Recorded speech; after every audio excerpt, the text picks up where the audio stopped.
ভাবা যায় জ্বালানি তেল খালাস, পরিবহন ও মজুত করার বিশাল একটি অবকাঠামো তৈরি করে ফেলে রেখেছে বাংলাদেশ। এটি বাংলাদেশ পেট্রোলিয়াম কর্পোরেশন বিপিসির তত্ত্বাবধানে ৮,০০০ কোটি টাকারও বেশি ব্যয়ে নির্মিত একটি মেগা প্রকল্প। গভীর সাগরে জাহাজ থেকে সরাসরি পাইপলাইনে তেল খালাস করে পরিবহন এবং মজুত করার জন্য বিশাল এই অবকাঠামো প্রায় ২ বছর আগে নির্মাণ শেষ হয়েছে কক্সবাজারের মহেশখালীতে। সরেজমিনে এই অবকাঠামো ঘুরে দেখা গেছে বাংলাদেশে বর্তমান চাহিদার প্রায় ১ মাসের ক্রুড অয়েল এবং ১ সপ্তাহের ডিজেলের মজুত রাখার মতো ৬টি স্টোরেজ ট্যাঙ্ক এখানে খালি পড়ে আছে। ৩টি স্টোরেজ ট্যাঙ্কে ৪২,০০০ টন করে ১,২৬,০০০ টনের মতো ক্রুড অয়েল এখানে মজুত রাখা সম্ভব। আর ডিজেলের স্টোরেজ ট্যাঙ্ক রয়েছে এখানে ২৫,০০০ টন করে ৩টি ট্যাঙ্কে মোট ৭৫,০০০ টন ডিজেল মজুত রাখা সম্ভব। অর্থাৎ এই বিশ্ববাজারে যে অস্থিরতা এবং জ্বালানি সংকটের এই সময়ে যদি এই প্রকল্পটি চালু হতো এবং এই ট্যাঙ্কগুলো পরিপূর্ণ থাকতো ক্রুড অয়েল এবং ডিজেলে, তাহলে বাংলাদেশে তেলের মজুত নিয়ে যে সমস্যা তার একটি সমাধান কিন্তু হতে পারত বা এক ধরনের স্বস্তি বাংলাদেশ পেতে পারত। নিরাপদে দ্রুততম সময়ে সাশ্রয়ী এই তেল খালাস ও পরিবহনের ব্যবস্থাটিকে কারিগরি ভাষায় বলা হয় সিঙ্গেল পয়েন্ট মোরিং বা এসপিএম। এই ব্যবস্থায় বঙ্গোপসাগরে স্থাপন করা এসপিএম বয়ের কাছে নোঙর করা মাদার ট্যাঙ্কার বা বড় জাহাজ থেকে সরাসরি পাইপলাইনে তেল খালাস করে পাম্প করে নেওয়া হবে মহেশখালীর টার্মিনালে। এরপর সেখান থেকে পাইপলাইনে চলে যাবে চট্টগ্রামের ইস্টার্ন রিফাইনারিতে। এজন্য তৈরি করা হয়েছে বাংলাদেশের দীর্ঘতম ২২০ কিলোমিটার তেলের পাইপলাইন, যার মধ্যে সাগরের তলদেশে আছে ১৪৬ কিলোমিটার। যেহেতু আমাদের এটা ডবল পাইপলাইন, আমরা ক্রুডও আনতে পারতেছি, ডিজেলও আনতে পারতেছি। তো এরকমভাবে যদি আমরা আনতে পারতাম তো সেক্ষেত্রে আমাদের জ্বালানি পরিবহন প্লাস হচ্ছে আমাদের রিজার্ভটা বাড়ানো সম্ভব হতো। আমরা যেহেতু অল্প দিনে খালাস করতে পারতেছি, আমরা আমাদের তেলের সক্ষমতাটা বাড়াতে পারতাম।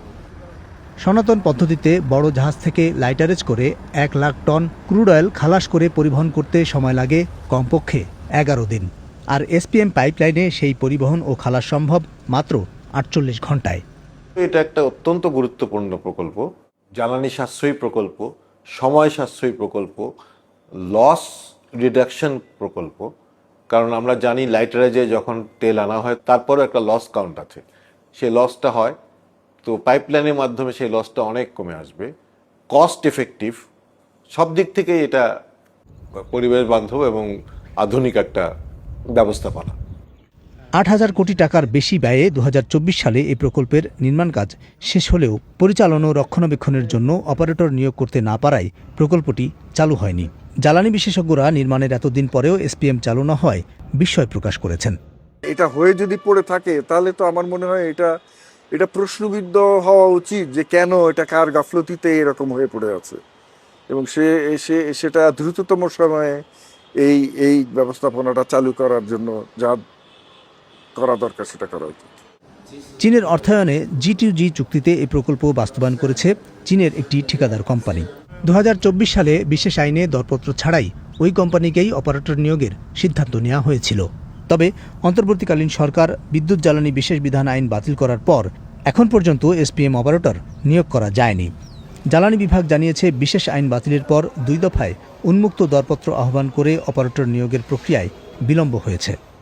স্পেশাল অ্যাক্টেই এটা নেয়ার জন্য তখন প্রসিডিং হয়ে গিয়েছিল প্রায়।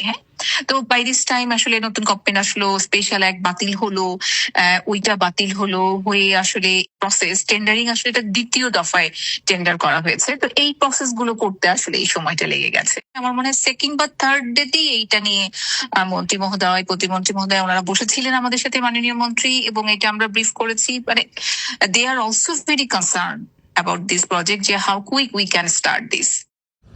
সমস্ত অবকাঠামো প্রস্তুত থাকার পরও বর্তমান তেল সংকটে এসপিএম পাইপলাইন মজুত সক্ষমতা এবং সাশ্রয়ে পরিবহন সুবিধা নিতে পারছে না বাংলাদেশ। আবার ঋণের সুদও পরিশোধ করতে হচ্ছে। জ্বালানি বিশেষজ্ঞরা মনে করেন অগ্রাধিকার দিয়ে এটি চালুর পদক্ষেপ নিলে বিলম্ব অনেকটাই এড়ানো যেত। জাতীয় স্বার্থে আমি মনে করি যেই চুক্তিগুলো অত্যন্ত গুরুত্বপূর্ণ ছিল, বাতিল করলেও সেগুলিকে নতুন করে দেওয়ার উদ্যোগ নিয়ে প্রায়োরিটি বেসিসে দেওয়ার উদ্যোগ নেওয়া উচিত ছিল।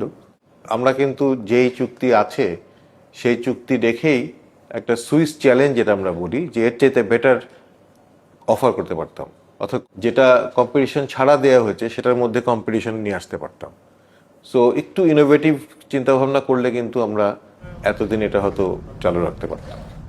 প্রকল্প সংশ্লিষ্টরা জানান, এসপিএম অবকাঠামো ব্যবহার করে বছরে 90 লাখ টন ক্রুড অয়েল ও ডিজেল আমদানির পর খালাস ও পরিবহনের সক্ষমতা তৈরি হয়েছে, যা বছরে 800 কোটি টাকা সাশ্রয় করতে পারে।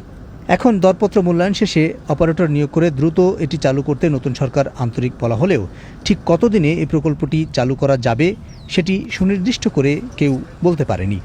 Abul Kalam Azad, BBC news, Bangla.